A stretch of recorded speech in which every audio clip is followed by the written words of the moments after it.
and the Environment, and Honorable Chairman of the Houses Committee, Good morning, folks. Honorable This is Spawn Minister, TV with me, Sylvester distinguished Chiloply. heads of agency, CEO of the Liberia Electricity Corporation. May I use this opportunity to welcome all of you to this very critical Liberia Roundtable discussion on the energy sector. This roundtable is intended to identify the challenges and the solutions associated with delivery of clean, affordable, reliable, and sustainable energy to Liberians, and to reaffirm government's commitment and the donor community's continuous support in the energy sector.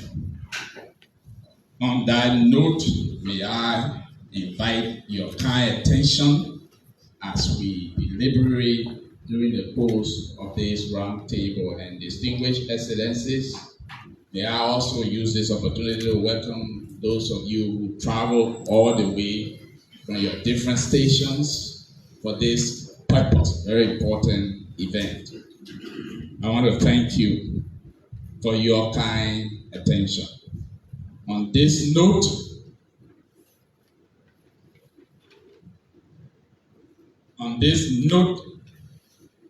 may I now pass the microphone over to His Excellency, the President of the Republic of Liberia, who will now open this important roundtable discussion with remarks. Your Excellency, Mr. President.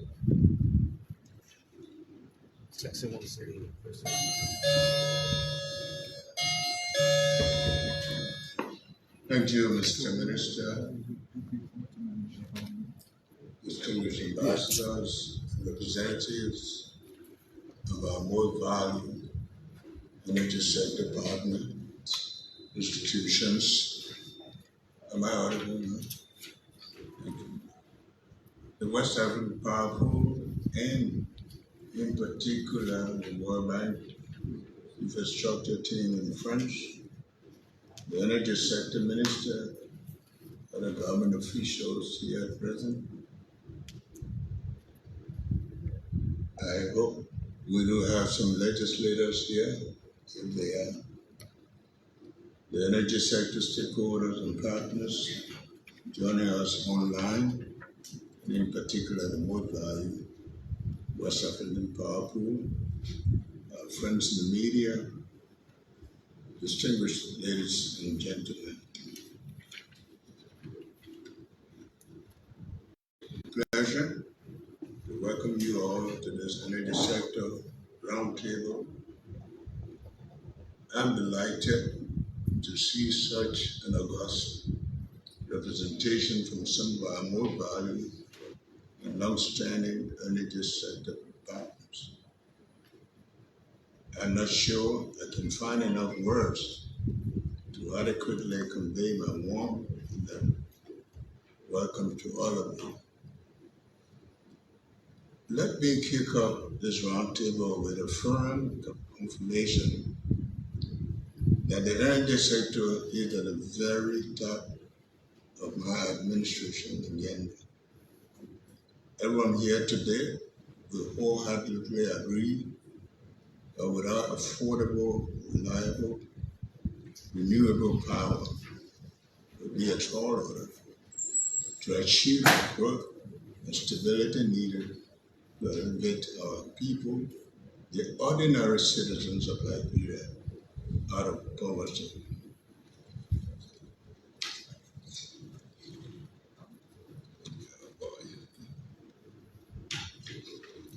So this meeting is chaired by Lands and Mine Energy Minister, Minister Wilmot P. You also see the Minister of Finance.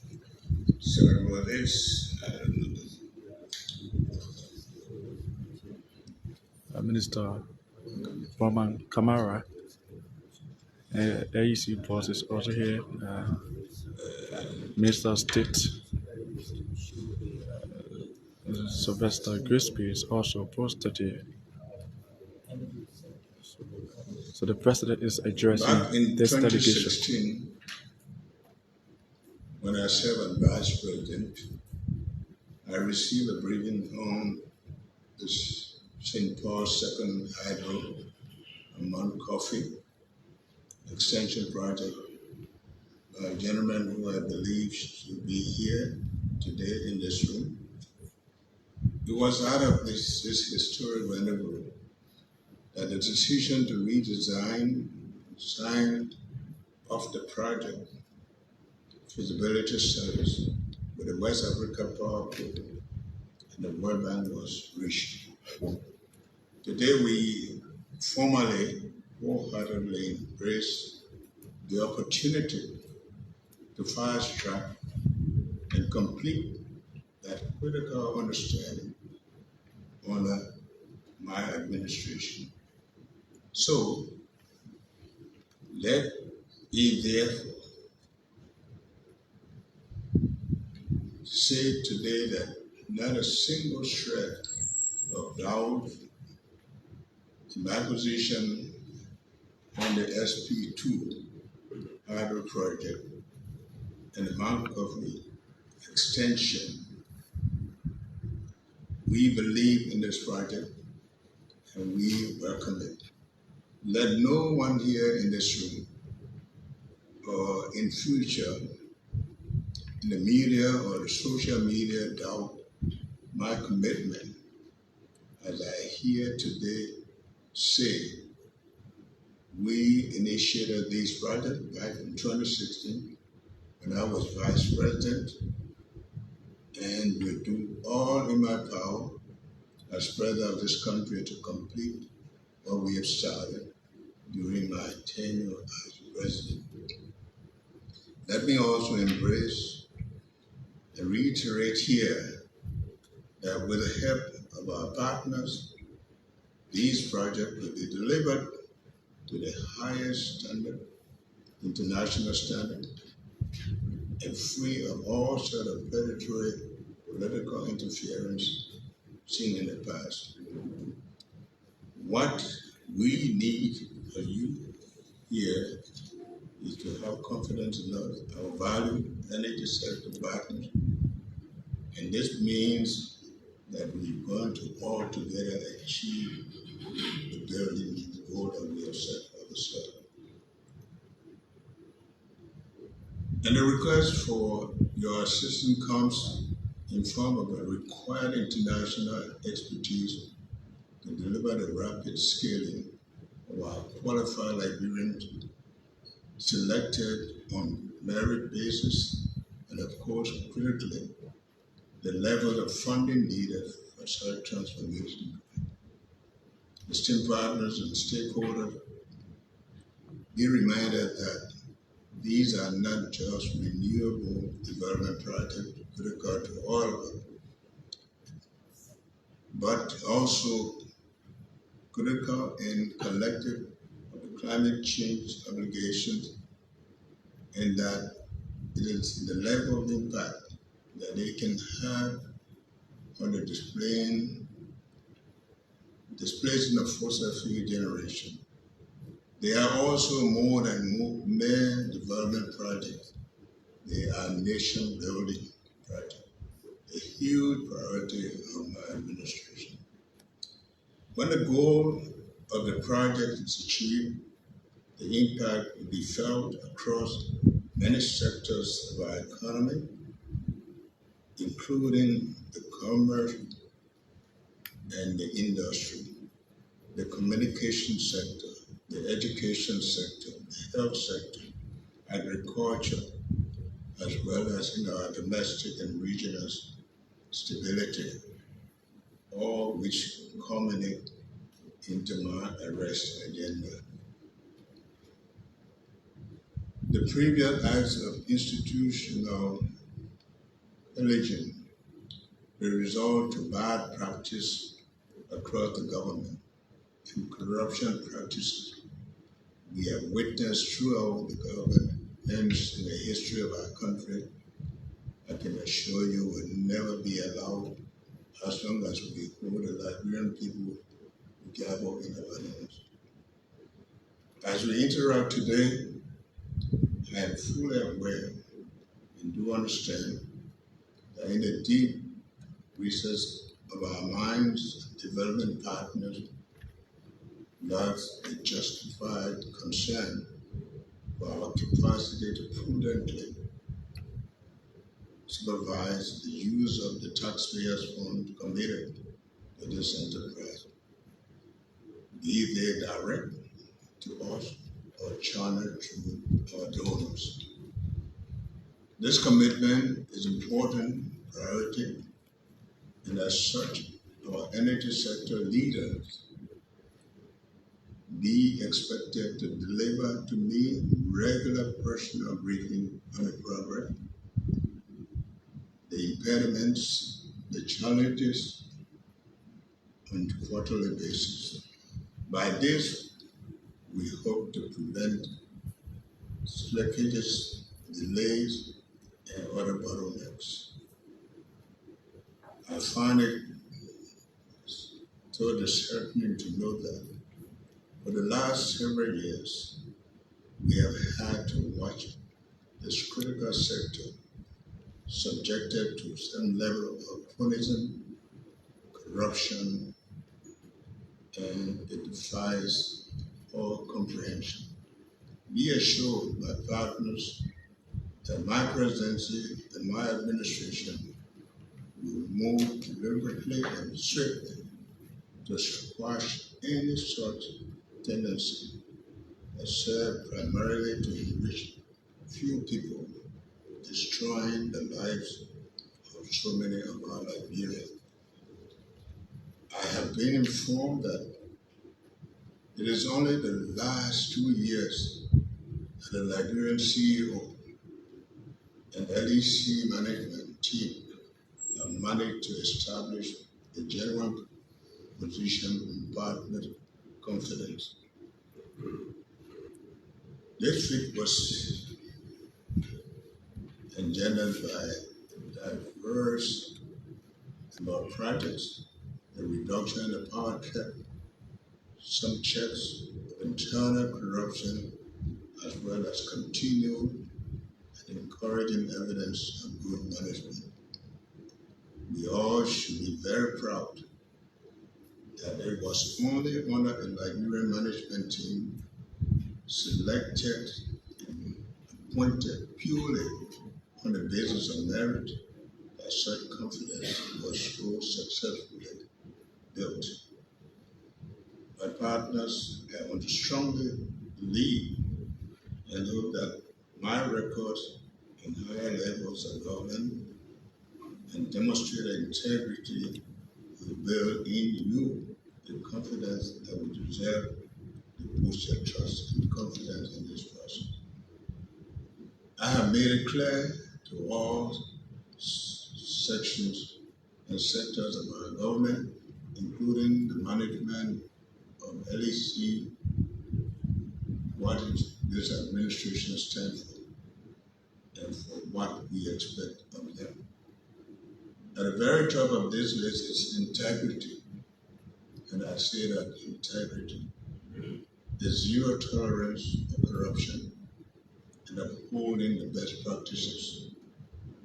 I have equally given my assurance to the corporation of my fullest confidence and support for the implementation of these projects, and I will ensure the energy sector leadership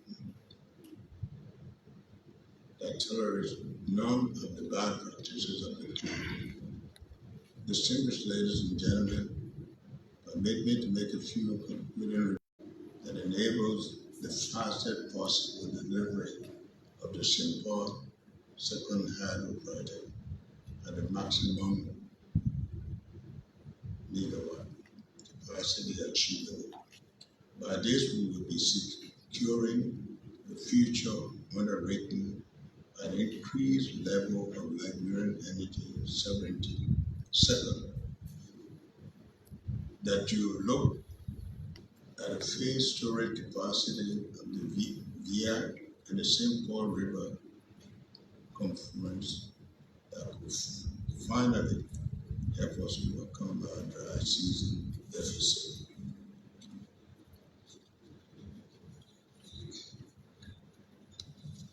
Third, that you work with my Minister of Finance and Development Planning, the Minister of Mines and Energy, and the LEC management to finalize the funding structures for these priority projects as soon as possible.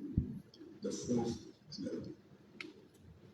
that you will continue to support our energy sector leadership to reinforce and expand the existing grid and connections, as well as to continue with a fast track upscaling of the Liberian expertise in the sector.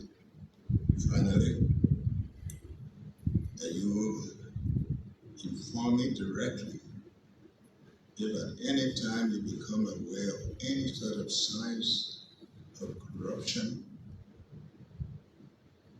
that you become aware of, and any sign of ownership that should by the previous administration. And I'm saying this with all seriousness, that we're going to deal with any sign of corruption, the only sign of ownership that is shown in the implementation of these projects.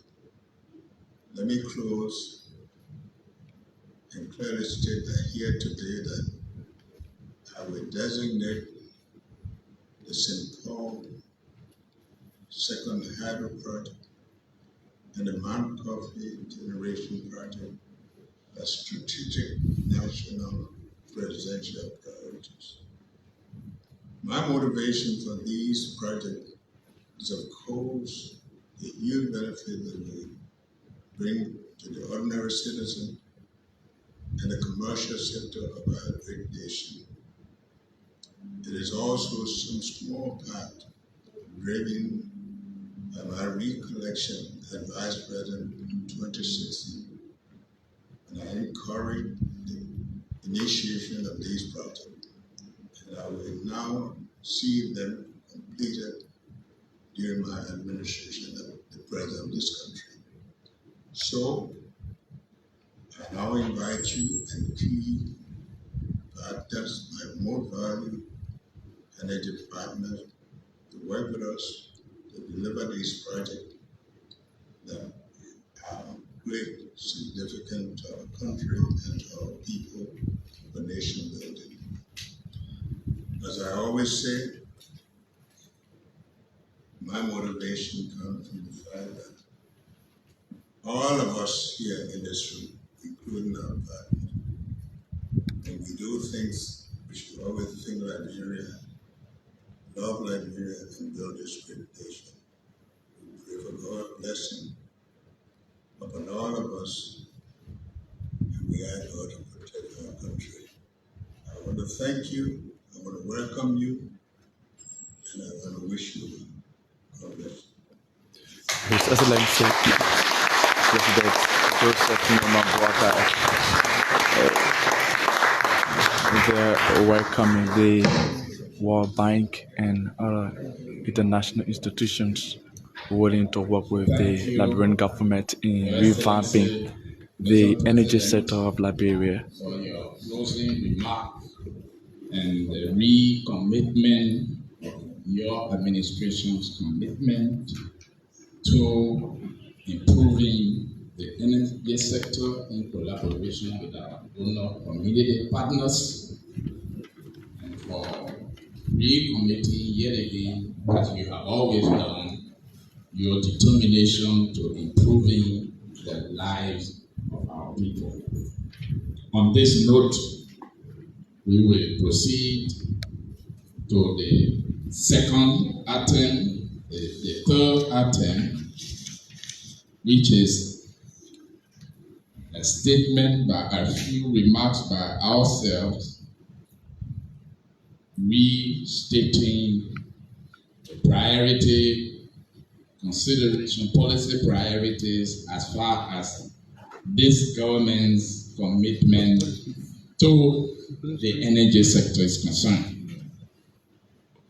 Your Excellency, Mr. President, distinguished Excellencies, Mr. Minister of Finance and Cabinet colleagues here present, heads of agencies and international organizations, Mr. CEO, Honorable Chairpersons of the Houses Committee, the two committees of the legislature on our sector. Ladies and gentlemen, the focus of this energy sector roundtable, as His Excellency the President of Liberia has already stressed, is a further demonstration of government's commitment to not only improving the energy sector, but also to enabling it meet the country's ever-increasing energy demands. We are grateful to the donor community and our partners for the continuous support and renewed confidence and trust. While over the years, some important milestones have been achieved, such as increase in energy supplies from 201 megawatts to 401 megawatts, a remarkable drop in aggregate technical and commercial losses from above 60% to less than 60%, expansion of energy network to parts of the country, including Bomi, Grand Cape, Margibi, and many previously unserved communities in Monserrado County, establishment of some regulatory agencies, a hybrid meeting grid system in Lofa plants for hydropower plants in Nimba, Sano, River G, electricity distribution in Grand Bassa and River Cess, and of course the electrification of some 200 health facilities and vaccine coaching respectively.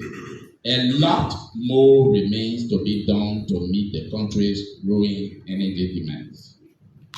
The quality of electricity supplies at the same time in the distribution areas of Nimba and Bong remain poor and need priority consideration.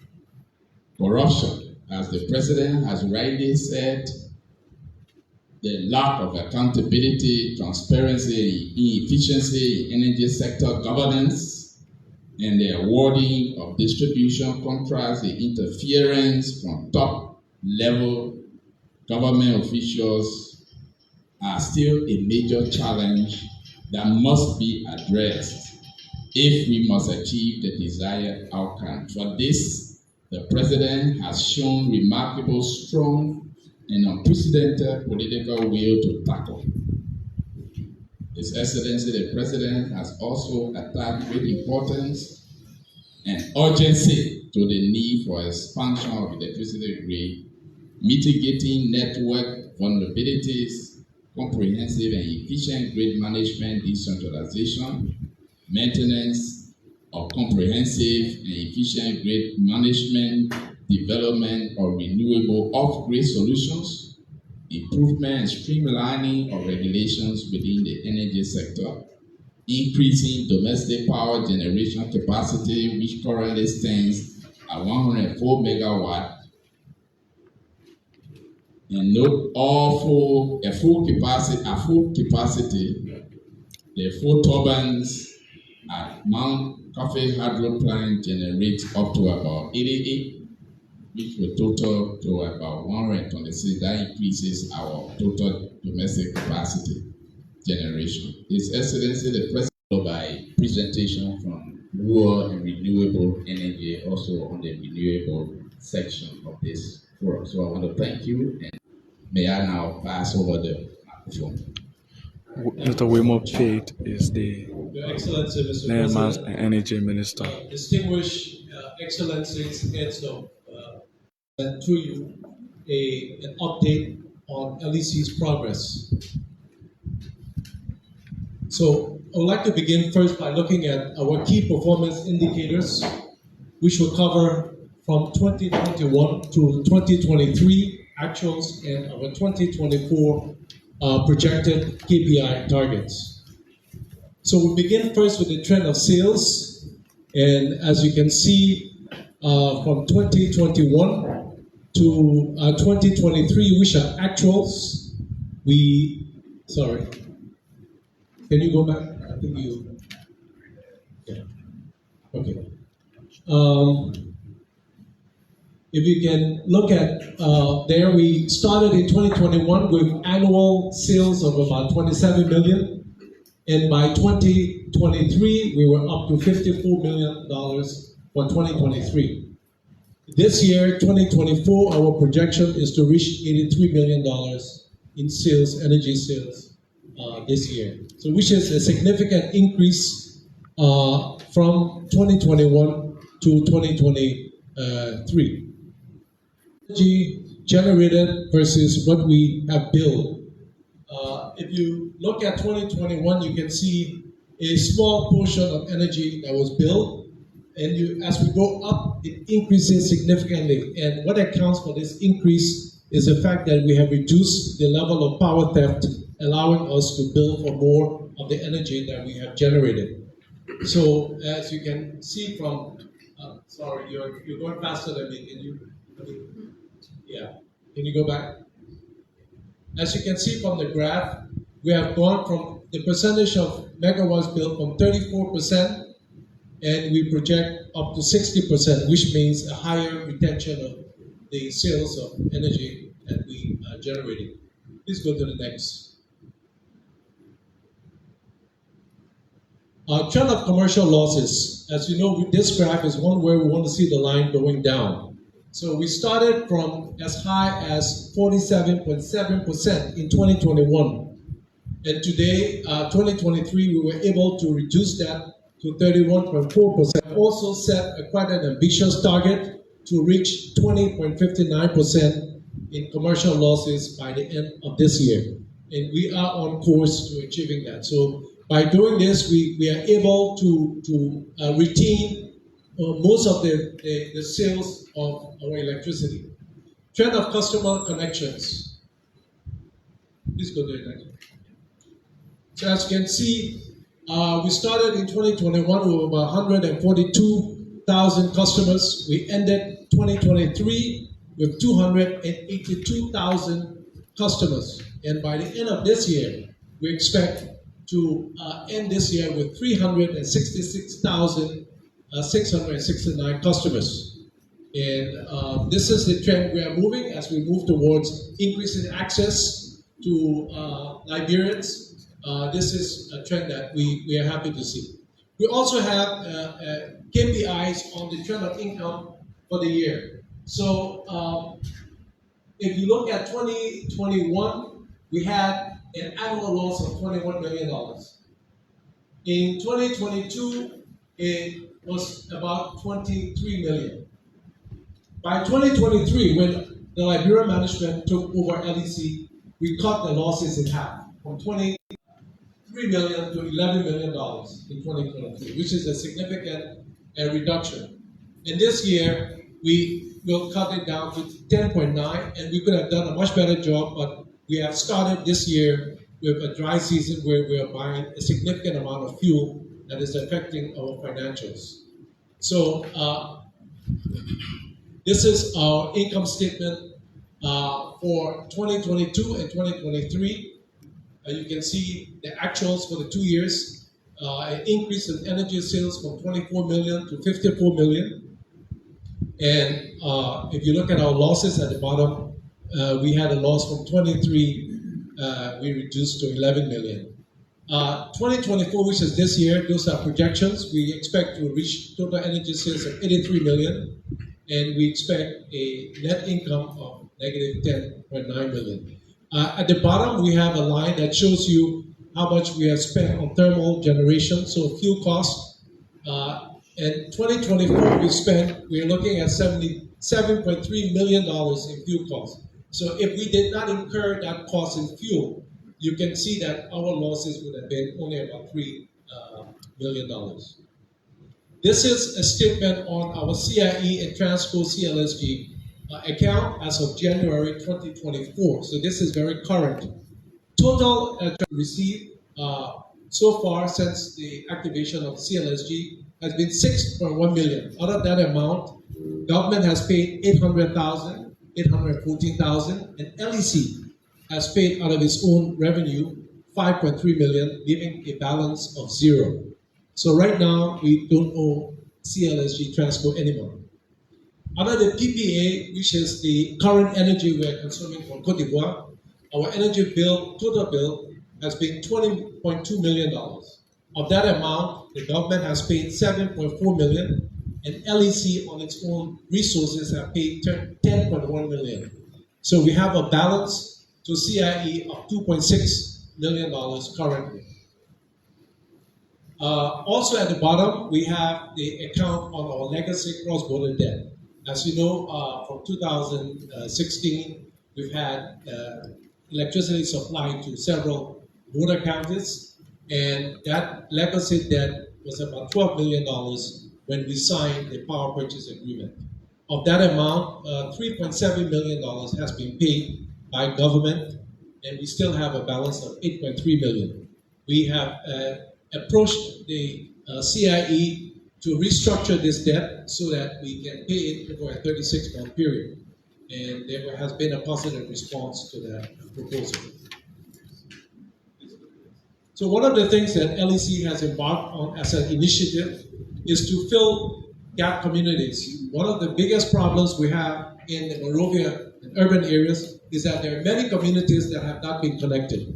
And as a result, we've created basically a deprivation of those communities, leading to power theft and illegal connections. So you can see that palm tree, the last mile, people are desperate to get electricity. They're even connecting wires on palm trees to their homes. And LEC embarked on a gap community project to use limited resources we have from our revenue to connect some of those communities. Please go to the next. So far, we have connected 6,550 households on our own, and that has cost LEC $2.8 million from our revenue.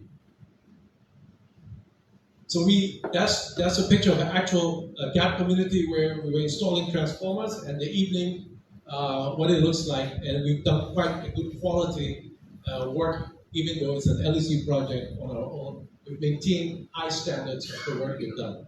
We've had good.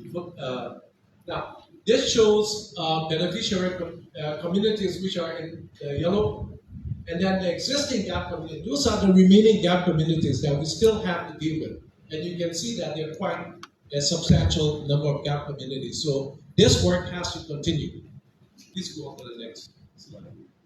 So this is basically the number of remaining gap communities. We still have 37 gap communities remaining. And this constitutes a number of 33,768 households. And in a couple of months, that number increases. But getting them connected will cost us about $1. And this is very important because as we connect these gap communities, we're able to counter the illegal connections onto our grid. So I think this is one of a really perfect project for donors to consider. So what is our current generation situation? I'd like to take you quickly through that. Yes. So this is a graph that shows you the inflow of water from the Singapore River. The top line is last year. You can see how high the inflows were. They went up as high as 150 cubic meters per second. And currently, if you look at March, that goes up to March 12th, you see that it's a straight line and very low. It's gone as low as 16 cubic meters per second. And this is quite an outlier. In the past 3 years, we've not had this kind of low inflow. So it has really exacerbated the impact of the dry season on our concrete capacity to generate electricity this year. And that has been a significant contributing factor to the low production of energy and our ability to meet the energy deficit at dry season. Sorry, please go to the next. So this graph also shows you our generation mix, where are we getting our energy from. And sorry, I'm colorblind, so if I get the colors wrong, please forgive me. But the bottom that looks sort of orange. Am I right? Okay, so that's CLSG. And you can see the impact of CLSG on our generation mix. It's quite significant. Above, Omar, thank you, Omar. I know you want us to finish quickly. Above CLSG, that's our generators at Bushra. So you can see they are adding quite a significant amount to the energy we have. And then in the corner there on the right, you see 4 bars. Those 4 bars are Mount Coffee. That's all we've been able to generate. 4 hours of electricity from Mount Coffee in this particular day, on March 12th. And that's about 18 megawatts at that time. And what we do is we basically shut down Mount Coffee during the day to allow the water levels to build up. Yes. And then we bring Mount Coffee in for the peak demand. Because from 6 p.m., everybody is home switching on all their appliances and our load shoots up high. And that's when we bring in Mount Coffee at that critical period. Omar, you can go to the next one. So this is a forecast of our load. LEC has done projections up to 2028. You can see that at 2023, our peak load was 90 megawatts. And this year, we expect that by the end of this year, we'll be up to 135 megawatts. So we are increasing load, our demand is increasing quite significantly, which means that we have to do everything possible to catch up with our generation, our supply end. Please go to the next.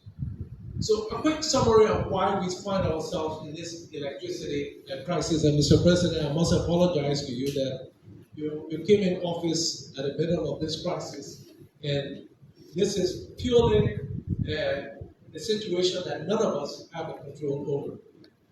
So as you know, has grown by 40%. Yes. We connected an additional 80,000 households. Our contract with CIE, which is the Ivorian company supplying us electricity, we contracted for up to 50 megawatts for 2024, and we have only been able to receive 50% of that capacity, which has created a major deficit of 25 megawatts in our generation that we had anticipated.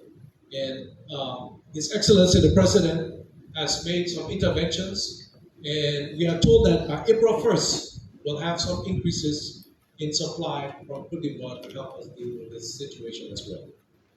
Lastly, we have had a very severe dry season this year, which is an outlier from previous years, which has resulted in underproduction of our coffee, thus contributing to the supply deficit that we're experiencing. What is LEC's current power supply profile? We have 28 megawatts of HFO generators. The cost of operating those generators is between 26 cents to 28 cents per kilowatt hour. And the constraint there is that this is very expensive because if you look at our average tariff is 22 cents. So we are selling HFO power below the cost of production. And thankfully, this is only happening during the dry season and not the entire year. Secondly, we have a hydropower plant, 88 megawatts of generation, and that is costing us 6 cents per kilowatt hour. Our constraint, of course, is that this production is seasonal. So in the rainy season, yes, we have this source of power, but in the dry season, we don't have this. And then thirdly, we have the CLSG import, which is costing us around 14 cents when you add the transmission cost. The constraint is that the supply is limited. So, and it requires strong liquidity. When you're trading and buying power, it's a cash. Please go back. Please go back. It requires cash payments for the electricity you buy. I'd like to note that we will be increasing our profile by adding solar, and I'll come to that. But just in terms of the cost, I'm told now that the solar will cost us somewhere around 3 to 4 cents per kilowatt hour when we install the solar plant that we are currently working on. We're going through the procurement process right now for a 20 megawatt peak solar project. We can go to the next slide. So our strategic plan going forward, what are we planning? How are we going to address all of these challenges? Let's go to the next slide and I'll begin. So we've seen that if we focus on fossil-based generation, we are going to be losing money on a regular basis because we cannot produce electricity lower than the cost of what we're selling it for. So we have to move towards renewable energy. And in doing that, we're looking at renewable energy integration, where we're adding hydro and solar complementing each other. As you all know, right now, if you look at the LEC generation, our generators are on right now while the hydro is off. So we're burning fuel. When we get our solar in place, our solar will be on at this time, where we have maximum radiance from the sun and production is optimal. And we'll be able to reduce our dependency on our thermal fossil fuel-based generators. And then in the rainy season, we then have the benefit of hydro, so we're complementing the two sources of energy. Let's go to the next slide. So I'll just run this quickly through this, but this is a study that was done, and it shows that solar and hydro, especially for Liberia, and this was done, a research done by top scholars in the energy field, that have shown basically the best combination of complementarity of energy is to complement hydro and solar, and it shows the seasonal complementarity on those graphs. And if you look at the map of Liberia, it's interesting to see that at the top where you have that shaded area, that's where you have the optimum solar production potential in Liberia. And this is something we need to explore, especially our renewable energy partners. Please go to the next slide. So what is our roadmap? So the very first thing we're doing is, under the World Bank LEC project, we are repairing Unit 1 of Mount Coffee, which will restore 22 megawatts to Mount Coffee. And that will take us about a year and a half, and Mount Coffee should be back production capacity. Second, we have this Respite project, which is a regional project on the World Bank. It benefits Sierra Leone, Liberia, Togo, and Chad. Under that project, we will be expanding Mount Coffee currently, we'll be expanding Mount Coffee by 60 megawatts. And we'll then have a new installed capacity from 88 megawatts all the way up to 148 megawatts. This project should take between 3 to 5 years for implementation. So this is quite significant. To put this in perspective, when Mount Coffee was built, it was somewhere around 30-something megawatt, then it went to 66, then 88, and Excellency, under your leadership, will be going to the highest it has ever reached, which is 148 megawatts. We also have, with that, our Respite Solar project, which is a 20 megawatt peak plant. We are actually in the phase of doing the financial evaluation of the bids, and we expect that soon the first utility-sized solar power plant ever in Liberia, which will be a significant achievement, especially in the area of renewable energy, reducing carbon footprint. We are also working on a second solar project with the IFC and through a company called SCATEC. SCATEC is financed under IFC facility, and we have been negotiating with them, and we have made quite a significant amount of progress on that. And we hope that once we resolve the issue of land acquisition for this, we'll be able to also conclude a second solar project. Our intention is to complement all of our hydro projects with solar projects. After that, and this is the big one, Mr. President, the real legacy one, and that is our SP2 hydro project. This project promises to deliver. I don't want to use 150 anymore because we know that we can get 200 megawatts based on the new technology that has been sourced.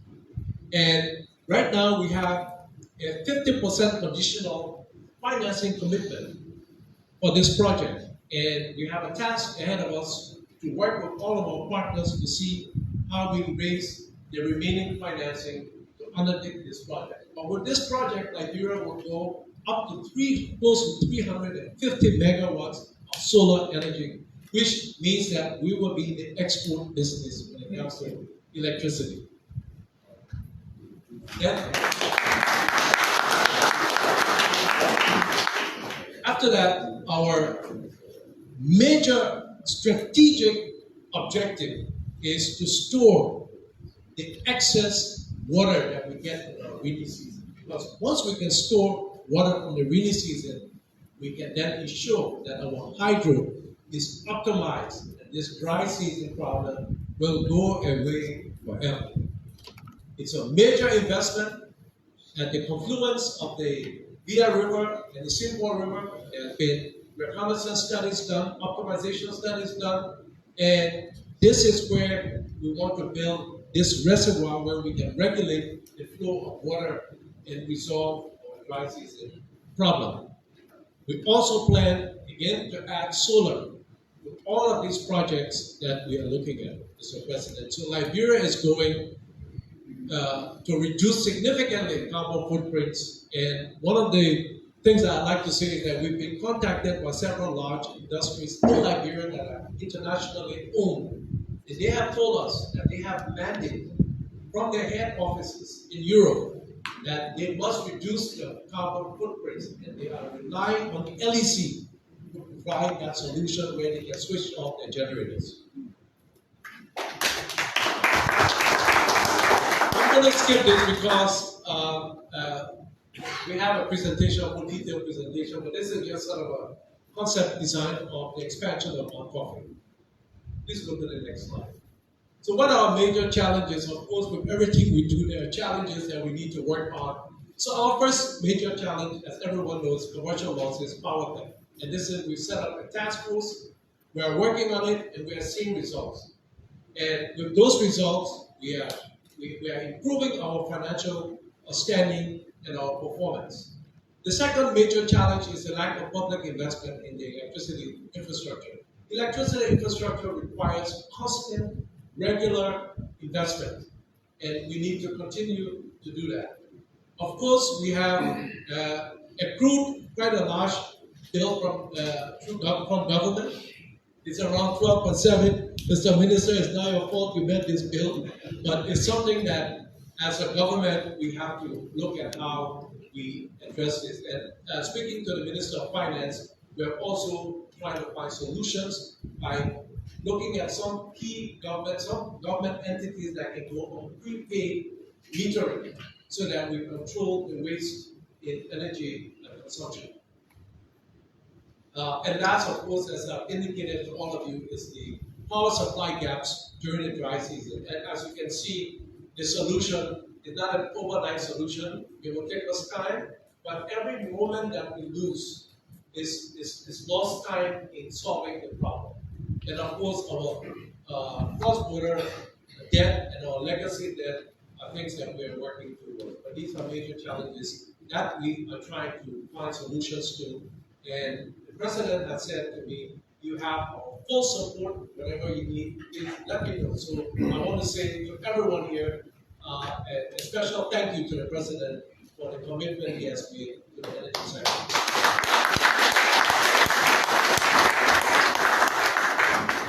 So that brings me to the end of my presentation. We have a short presentation by Bill Hagan, who was the project manager for Mount Coffee. And despite the fact that we were going through COVID, we couldn't get contractors into this country, he came in and he delivered Mount Coffee in a relatively short time. So we have a lot of confidence that as our project manager, he will be able to help us deliver some of these in a very professional manner. Before Bill takes over, Mr. President, I want to make a presentation of two diagrams, one of the extension of Mount Coffee and one of SP2. It will be an honor for us if you display this somewhere that every time you look at it, you know that you have to call us and ask us, where are you on this project? So please, let the President see. That is the SP2 project upstream of the Simple River along the Bombay Road. And we'll be leading a team tomorrow to this site, to the World Bank mission, and hopefully some partners will join us. This brings the second one, which is the expansion of our coffee.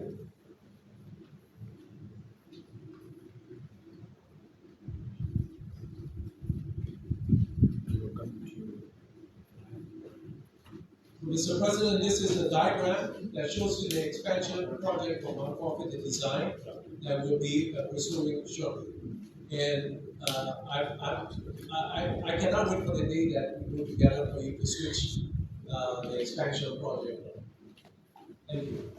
Bill, you can take it.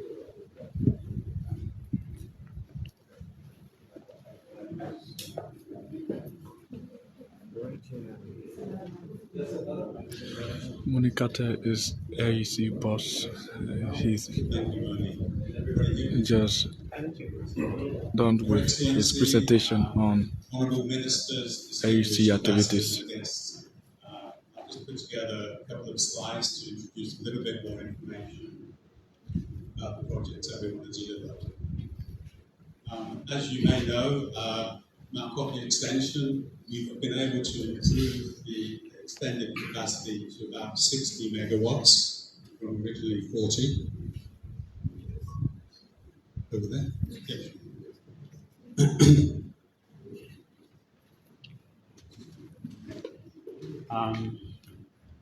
That's better. We've also got, as Moni mentioned, the Mount Coffee Solar Project, which we're currently in the procurement stage for. It's funded by the World Bank at about 21 million. We have Unit 1 repairs, which is going to start hopefully in the next 6 months or so.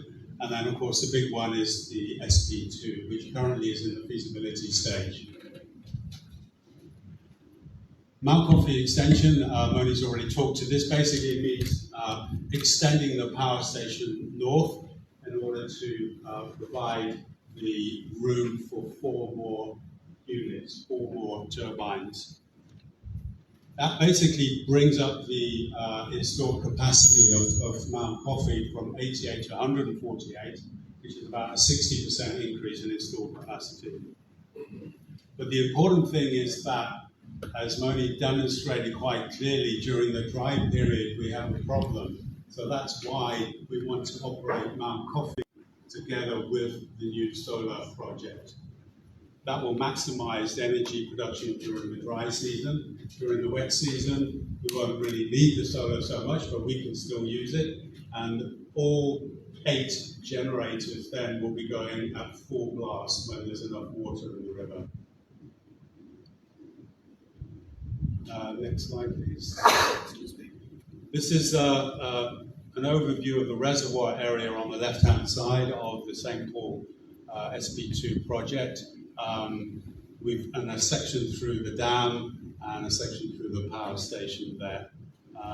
Essentially, operating SP2 with its own solar project, which will be maybe 40 to 50 megawatts, will enable us to pretty much double the energy that Mount Coffee alone is able to produce right now. Slide. At a full supply level of 161, as you can see, the production is about 815 gigawatt hours per annum. As I mentioned, it's about twice as much as what we can get from Mount Coffee at the moment. We're talking about capital costs of about 550 million, and to that sum we have to add the cost of the early works, which includes access roads, bridges, upfront campsite, and then resettlement.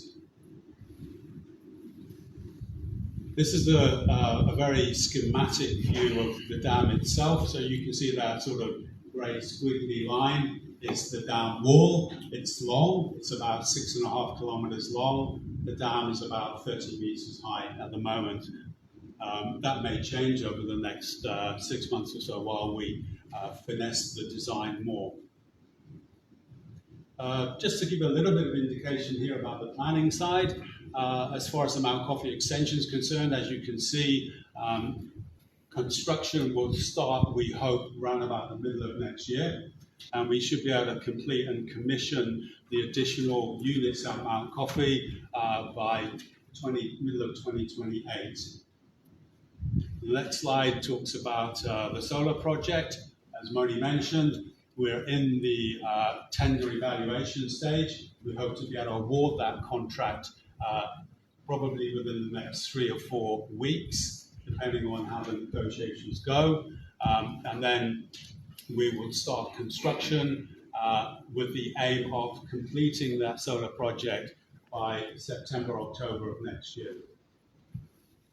And then the last slide is the schedule for SP2. Currently at the top you can see the green lines, which is all the environmental and social work we're doing. We're planning to start early works after we've got the financial closure and the bulk of the approvals we need, which will be at the end of 2025, hopefully. And then we can move into early construction works and then main construction works with the intention of commissioning that scheme by the middle of 2031. That's all from me, so thank you very much for your attention.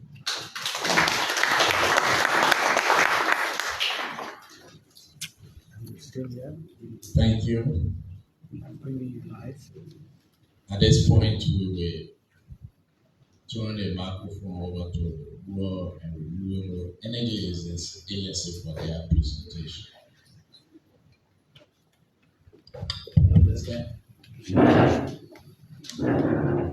Morning, everyone.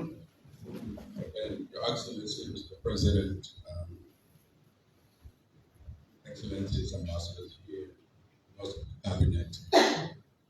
We are from the Rural Renewable Energy Agency, but not as big as the LEC, but we intend to fill in all of those areas that will not have access to the grid. But for this purpose of this presentation, I will be asking Mr. Stephen Porter, who is our Deputy Director for Programs, just to be able to do this presentation. Mr. Porter.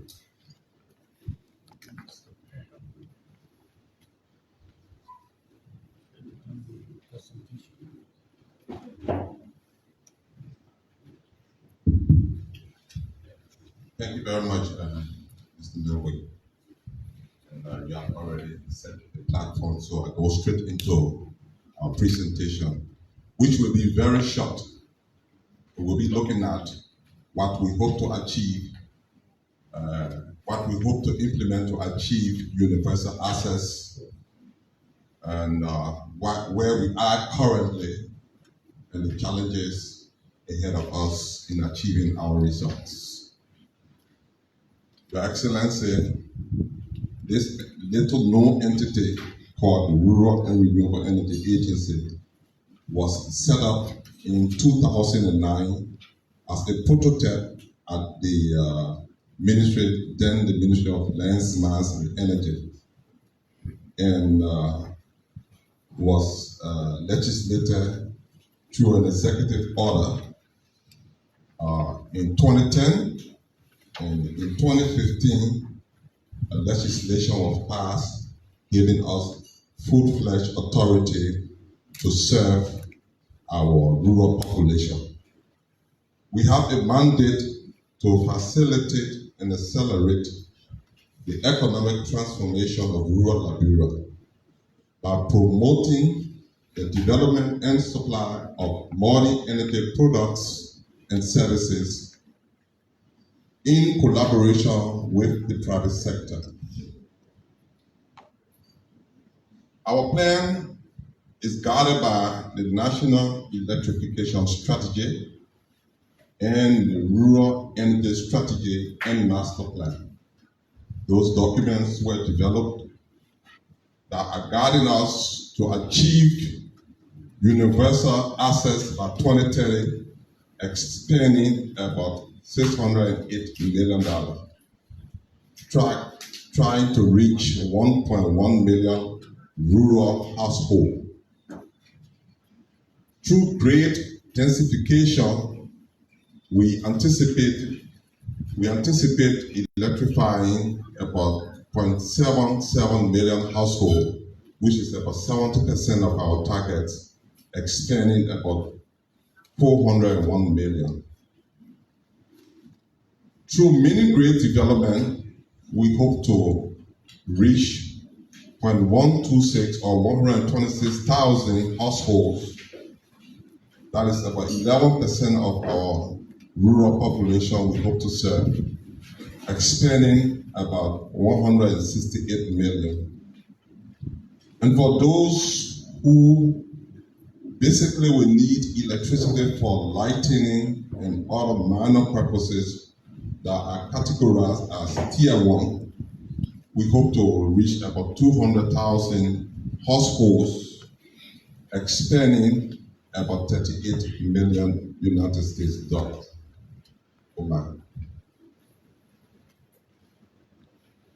Before I speak to our current initiatives, Your Excellency, I want to say hat off to our development partners.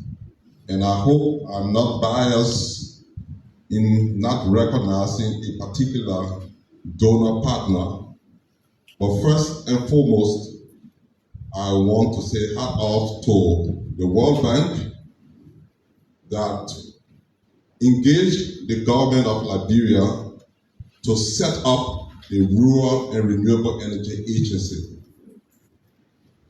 This agency exists in most countries and it serves to complement the efforts of the main grid, which in Liberia is being implemented by the Liberia Electricity Corporation. So when the master plan was developed, the Rural Energy Strategy and Master Plan developed in 2016, it demonstrated that about 70 to 85% of our population, that means Liberia as a whole, will be reached by the grid. And the balance between 0 to 30% will be reached by off-grid. To date, our development partners are committed to serving our rural population, for which we have a portfolio in excess of 125 million. And I want to recognize the African Development Bank, the European Union,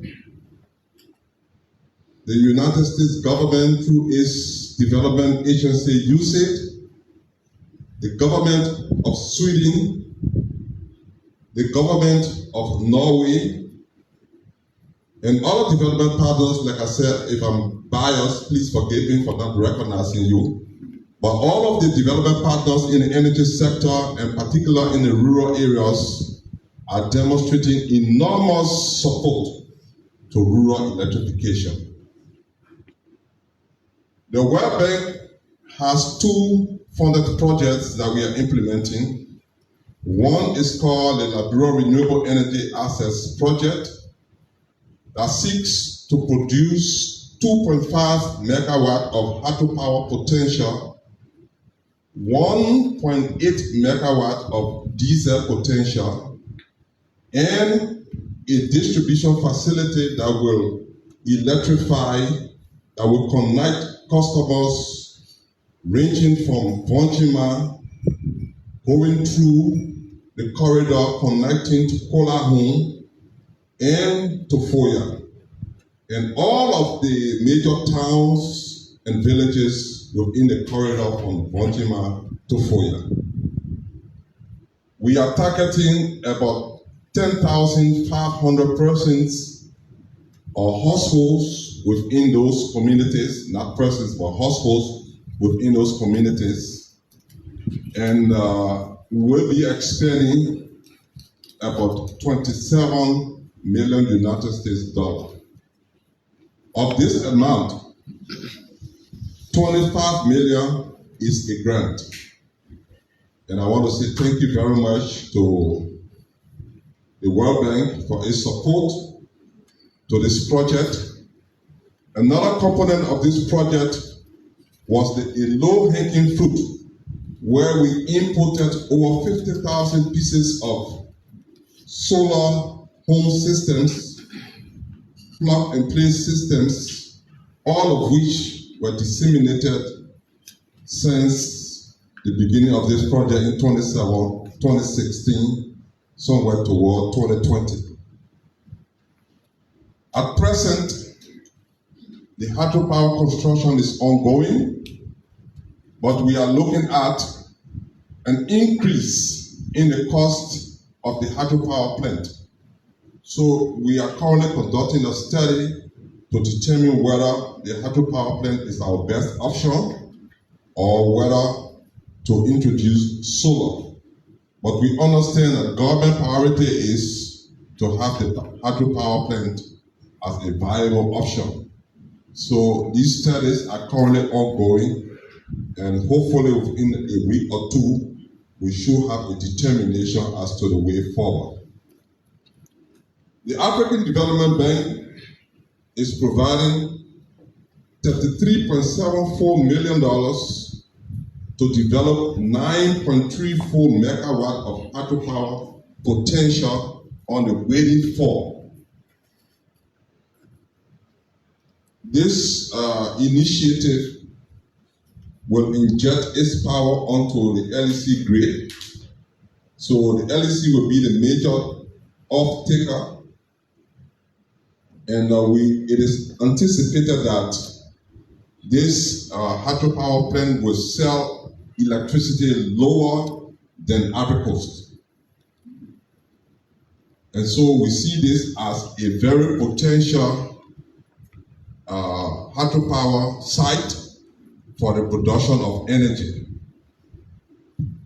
Because we will because of time, just encouragement. Okay. Because we will be injecting into the LEC grid, so we sought to ensure that the population around about the grid have access to energy. To date, we have managed to electrify 6,650 customers within the project area, running from waiting for up to Banga. In Banga, we have connected 4,000 additional customers in addition to what Jungle Energy, a subcontractor of LEC, is currently doing. Next slide. With the support of the World Bank, we are implementing another project called Liberia Electricity Sector Strengthening and Access Project. Currently, 90 health facilities in rural Liberia are being electrified using solar home systems. And not just the ordinary solar home system, but we are using lithium iron phosphate batteries that will ensure access to energy for between 15 to 20 years. We are also going to electrify using mini grids about 15,600 households within these areas. And we will be expending about $10.3 million. Next slide. As of to the European Union, that have committed 42 million euros. As we speak, contracts have been signed, and the city of Buchanan will be electrified within the next year or two through the development of a grid system that will connect over 10,000 customers. That power will come from the CLSG substation in Buchanan. Greenville, we say hats off to the people of Greenville. You will receive power very shortly because a contract has been signed, and we are going to develop in the initial an 850 kilowatt solar potential that will connect the people of Greenville. We are going to connect about 6,000 households within Greenville. And our main supply for Greenville will be a 2 megawatt hydropower plant. Currently, we have studied Barclayville, and Barclayville will receive power through solar home systems and solar mini grids, all of which will come from the EU funding. We signed a concessional loan with the Abu Dhabi Fund for Development to develop the River G project. It's going to cost 15 million. Abu Dhabi has committed 8 million in concessional loan. The government is supposed to put in the additional financing. Unfortunately, we were not able to get any additional financing from the government. So we have tendered the project, and we need to contract. We need to sign on with the contractor to begin the project. But Abu Dhabi will not allow the project to be developed except government commits to its contribution. Next. We have a few challenges and we have a way forward, but for the sake of time, this slide will be shared with the audience. So we want to thank you so much for giving us the opportunity to tell you where we are and how we hope to proceed in our energy endeavor. Thank you very much.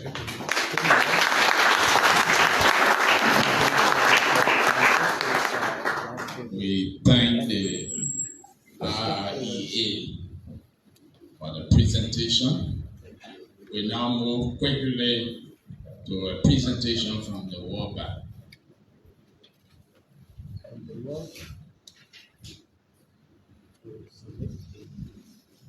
LEC presentation.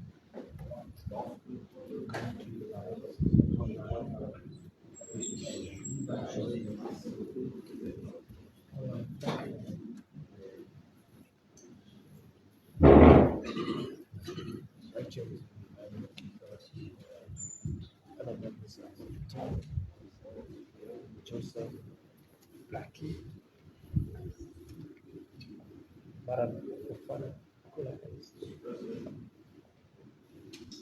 Mr. President, Excellencies, Ministers, Ambassadors, ladies and gentlemen, thank you very much. It's an honor to be with you again today, Mr. President. I and the extended World Bank Group team are really delighted to join you and the ministers and all the partners in this very important roundtable discussion.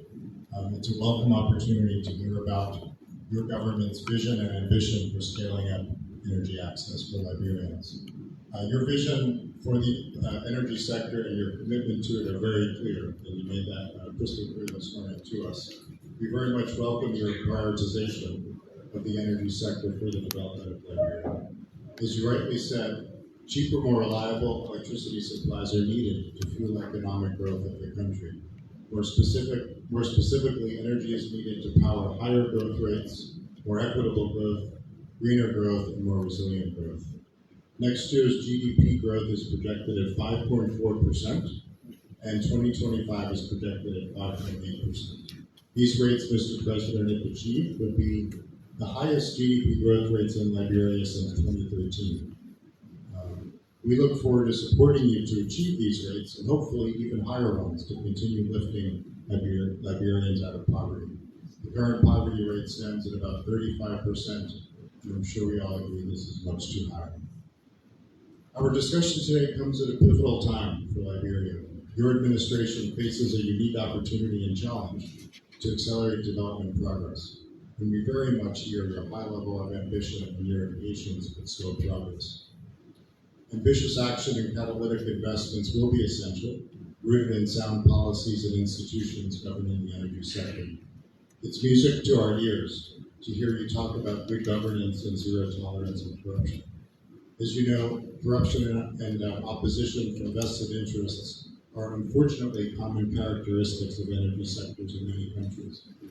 The sector that is not encumbered by corruption, however, will have a greater likelihood of having a robust policy framework in place, which will in turn create a higher chance of much needed public and private investment. So it's really a virtuous cycle. But we here today, Mr. President, your administration, bilateral partners, multilateral partners, international financial institutions, we cannot do it alone. We need private sector partners. Official development assistance is unfortunately more scarce than we would like.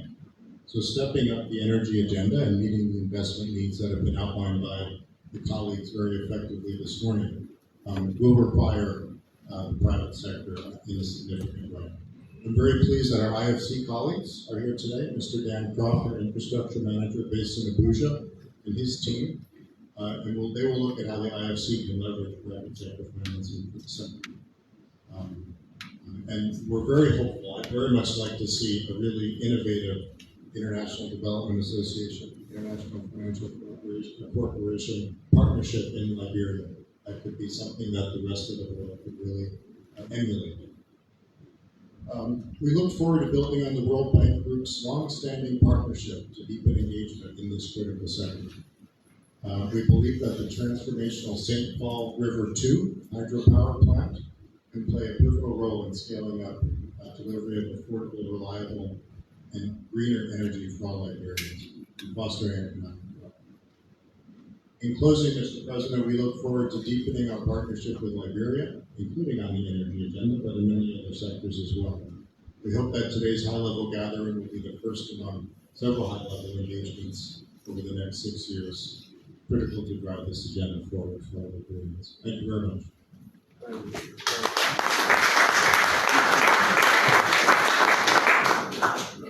Your Excellency, President Boakai, Excellencies of the Government of Liberia, and esteemed colleagues of the Development Partner Community. I'm Franz Priest-Gross. I'm the World Bank's Regional Director for Infrastructure for West and Central Africa. And since I am the Regional Director, let me put Liberia just for 2 minutes in a regional context. We heard from the head of LEC that in the last 3 years, LEC has reduced its commercial and technical losses from 65% to 30%. I covered 22 countries in West and Central Africa. There isn't a single country in West and Central Africa that has dropped commercial and technical losses by 35%. Nowhere near it.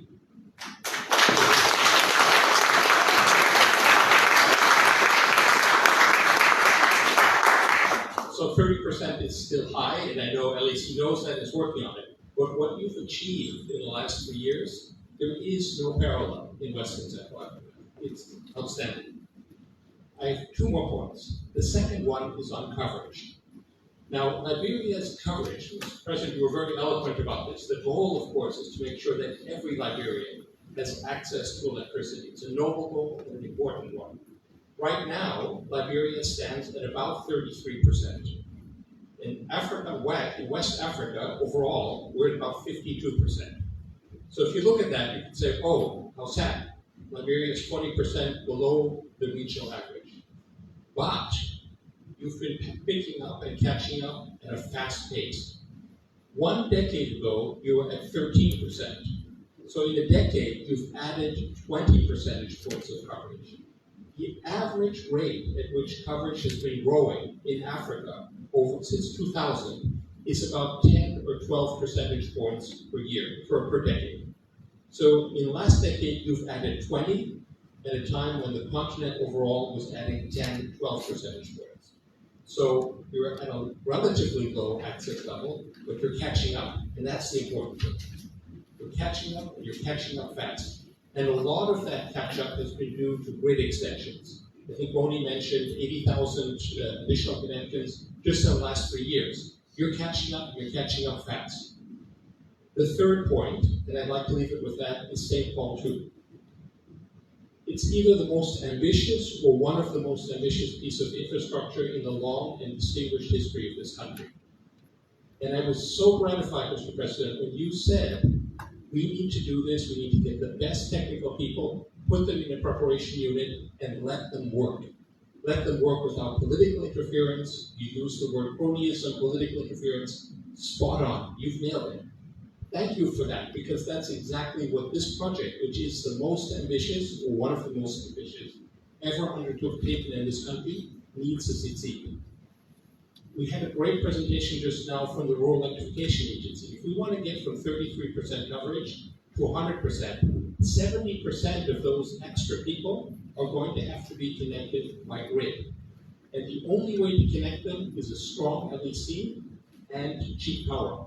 Because as you connect poor people to the grid, you can't feed them expensive thermal power. They will immediately fall behind on their bills. The only way those people can be connected and stay connected is cheap power. And cheap power equals St. Paul 2.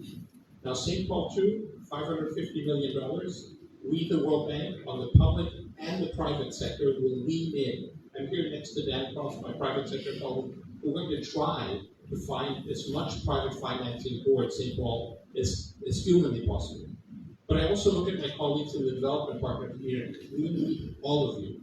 This is a huge project. The World Bank alone will be unable, between public and private sides, to provide all of the financing. We need the EU, we need the US, we need different Germany, France, other development partners to lean in on this. And I think if we do that collectively, we can put a huge and super strategic piece of infrastructure within reach. Thank you very much. Let me pass to my colleague.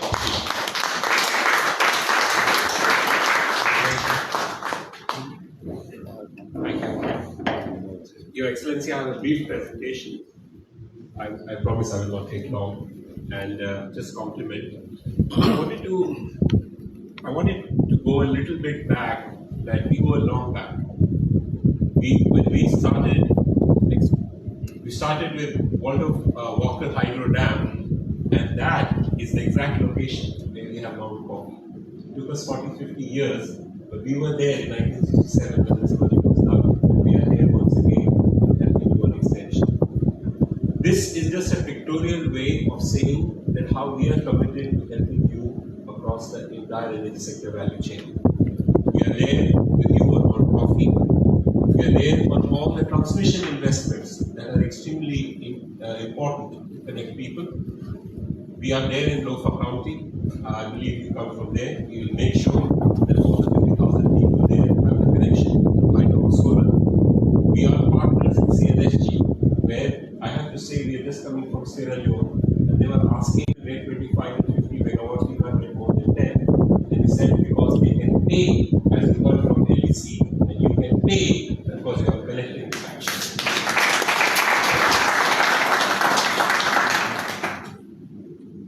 We are there, and I want to tell, not many people in the World Bank know, the first ever 10-year program for multi-phase engagement and energy access world over was done for Liberia. We have done the first phase, which is called LEC, about $80 million. We are working to get to the second phase because we have committed the entire funds. And you are there, therefore, as you heard today, why you are a leader on access is because there is a programmatic engagement for the next 10 years. As Moni already briefly told you, I want to give you the good news again, that only yesterday, the bids for the first ever competitive tender in the history of Liberia were opened yesterday, and your prices are close to 5 cents. And that is also because everybody outside the private sector is seeing the improvements that LEC is making under the management. The private sector sees whether there is political commitment and whether the performance is improving or not. We will continue to work on our coffee expansion. In fact, I'm delighted to hear that we thought we'll help you with 40 megawatts. You believe you can do 60 megawatts. We'll work there. And of course, we are here to unlock segment. Next slide.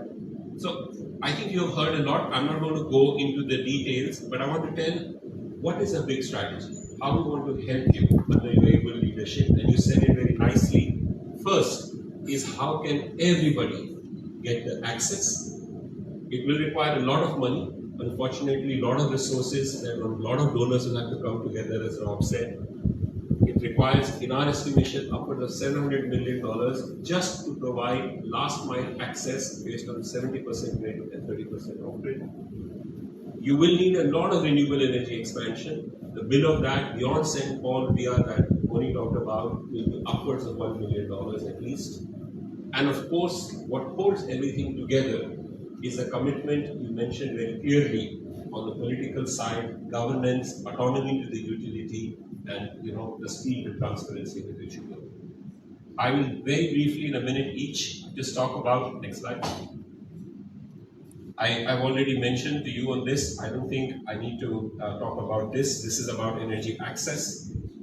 Now, one thing I want to say here is that we have so much of expansions here already, but I want to actually do a lot more solar PV. I want to emphasize one point that beyond respite, now you have a benchmark of 4 to 6 US cents.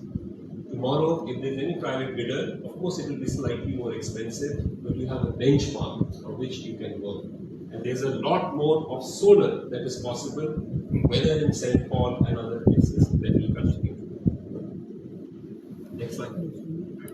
I just want to emphasize, and I want to say again, and I thank you for highlighting this specifically in your presentation, that it's the ability to appoint a meritocratic management selected competitively that is the heart of what LEC achieve.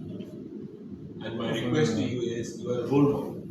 France told you, I can tell you less of the 22 countries, you're also a role model there as well. We really request your leadership in continued support on ensuring the meritocratic. I will end because I want to say what is the power of digitization that Liberia can do. Through a website, what would a digitized framework for energy access of Liberia is like? That's all. I can close it? Yeah. Just 1 second, please.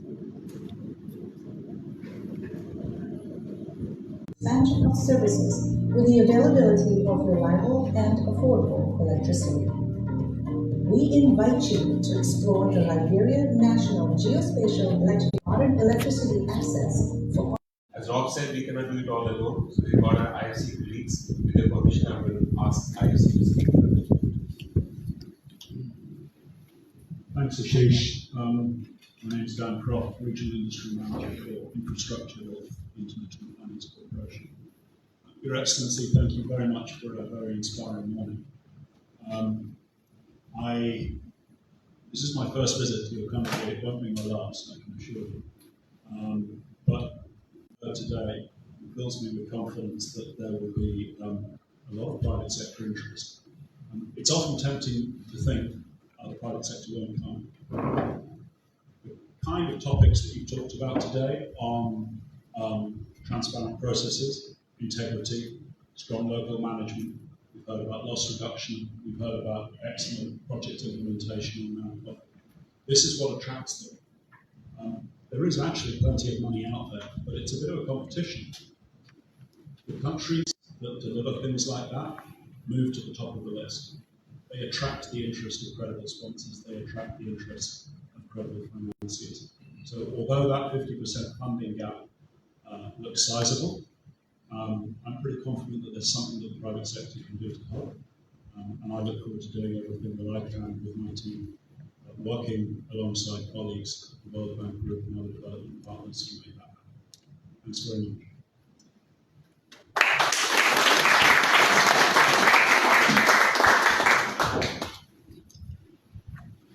Thank delegates from the World Bank. Comments. Now we have made a slight change to the agenda before you, and that is because His Excellency the President will be leaving shortly before the discussion session. We will have a representative from the donor community who I understand happens to be the ambassador of the Federal Republic of Germany to make comments, opinion comments before the next session. And then after that, immediately after that, His Excellency will pose for a photo, after which we kindly ask the media to excuse us for the remaining section of this forum. Thank you. Now, Your Excellency the Ambassador. Ambassador of Mr. President.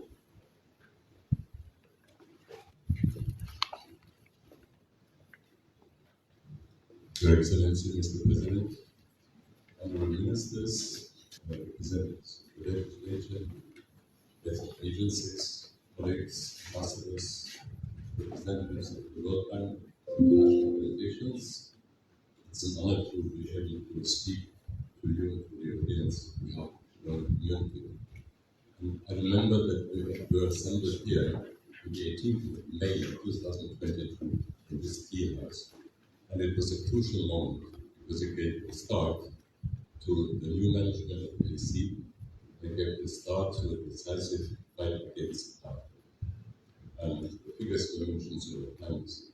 It was also the start for us as governments to regain confidence. And now we are at a crucial stage, as mentioned several times, the enormous amount of finances that have to be done. We very much appreciate the World Bank's commitment. We have seen the biggest of 300 million in earmark for the World Bank, but we have also seen the biggest which are still missing, the funding gap. That's for revenue between 200 and 250, plus the rural energy. The private sector is mentioned. I was very grateful that IFC could also speak to us, and we share the optimism that IFC expressed that there will be a huge interest within the private investment field. And that interest is not just crucial for the future of the electricity supply for Serbia, it is also driven by the confidence in you, Mr. President, and in your clear words that whatever has happened will happen in the future in the electricity sector, from nominations to decisions, is based on transparency, integrity, and clear no to colonialism and to corruption. And these are the conditions that our investors need to meet. As the IFC said, it's a competition. The money is there, but it's a competition about that. And I, for one, as Germany, can say we have invested 130 million euros into the energy sector in the country. That is CSG, the substations, that's the distribution, distribution here in Monrovia, and a part of Mount Property. And I'm certainly willing to engage our investors to look favorably at the future investment options. But of course, we also shareholder the World Bank, the Development Bank, are the biggest contributor to the European Union. So we are prepared to put our weight into this. Again, trusting in your words and in the German commitment that quality, qualification, integrity, experience will be the guiding principles. And no more policy, no more corruption. And in this spirit, I thank you for having convened this meeting 2 years after the earlier presidential meeting. It's a clear sign of your commitment and also openness and the spirit of collaboration between your government and the international community. Thank you very much.